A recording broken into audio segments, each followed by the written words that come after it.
Tapakan ko pa yung tae ng aso ko. My God. Ah!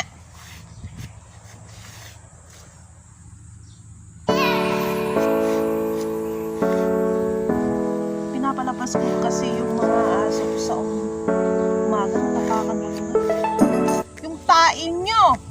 My God. Rocky!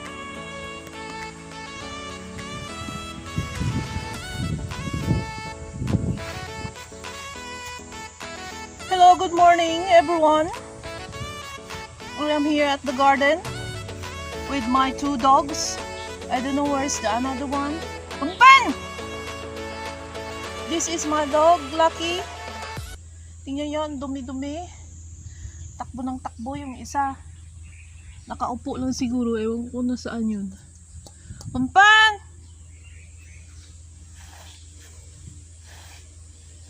You know guys, kapag naalala nyo ko nung spring season, di ba maraming bulaklak ng cherry blossom dito. Ayan, doon sa isang puno yon, yung red, doon sa kabila, ayun. Ito na siya ngayon. Yung bulaklak naging prutas na. Ayan na yung isa kong aso. Pampan, kulaya. Yung isang aso, matanda na yan, 8 mag 9 na. Ngayon hindi mahilig sa laro. Gusto lang na nakaupo, lakad-lakad. Itong isa wala pang 1 year, mag 1 year na siguro yan. Kaya hilig niyang maglaro. Tapakan ko tuloy yung tae. Napitasan ko na yung ito. Wala nang bunga kasi nauunahan ng pinakain ng mga ibon. Dito pinapansin ng boss ko eh. Kasi ayaw niya kasi oh. Tingnan mo. Ayan oh. Inano na ng ibon. Inatnat na. Tapos pag inano ng ibon, nalalaglag na lang sa baba. Ayan oh. Ayan. Kaya sayang lang. Pipitasin ko sila. Ito hindi bumunga. Ayan oh. Dun sa factory, ang dami dong pinatanim ng boss. Ewan ko kung bumunga dun. Hindi ako naman bumupunta doon masyado. Kaya kukunin ko yung isang ano doon. Mayroon pa doon na mayroong bunga. Hugasan ko to at bukas Monday andito yung boss at patry ko sa kanya. Pinababayaan lang nila ay sayang. Ayan o, naglalaglagan na o. Ang dami. Pag naano ng ibon naakyat, ayan. Ayan. Natapakan patuloy ang kulit-kulit. Kung saan ako dun din. Ayan na, ang dami nila. Mga bunga.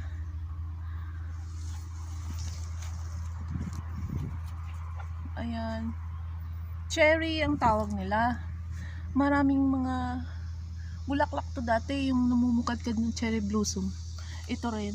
Yan. Pero itong klase ng cherry, maliliit lang siya. Hindi ko pinipitas to kasi hindi matamis. Mapatla. Ay, kukunin ko to lahat at hugasan, lagay sa ref kaysa naman na magkanda laglagan siya. Ayan, para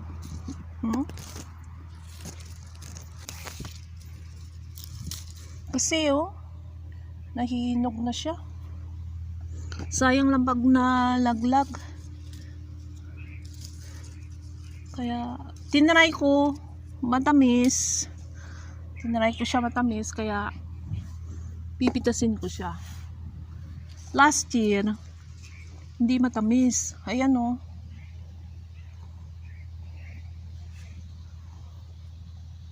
Kinain na ng ibon.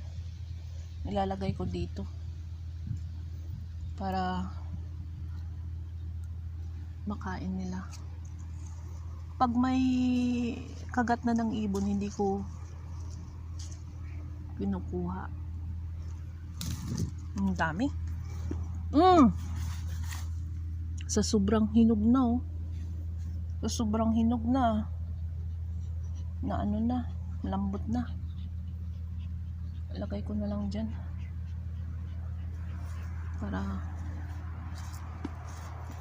kainin ng ibon. Yeah.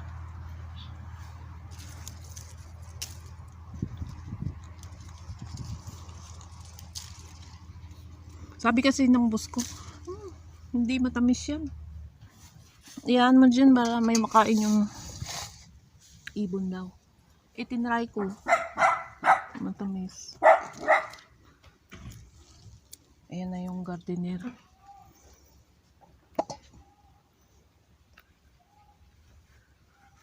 Yung gardener ni Amo.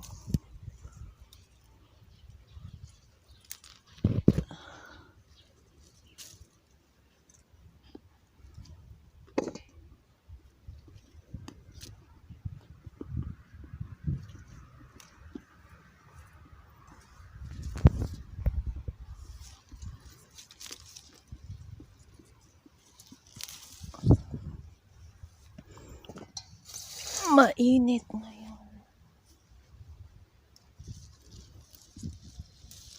Sunday kasi yan dumarating yung gardener ni Amo. Minsan Sunday ng hapon.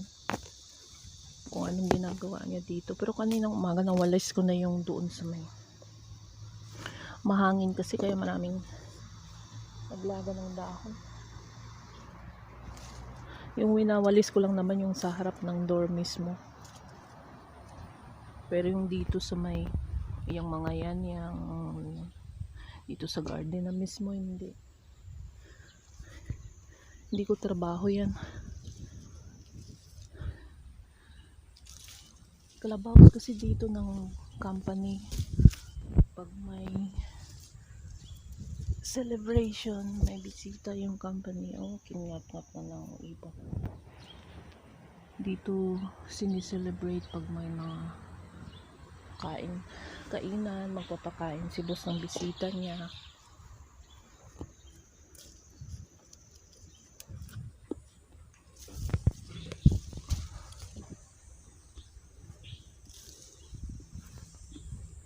Lucky, come here!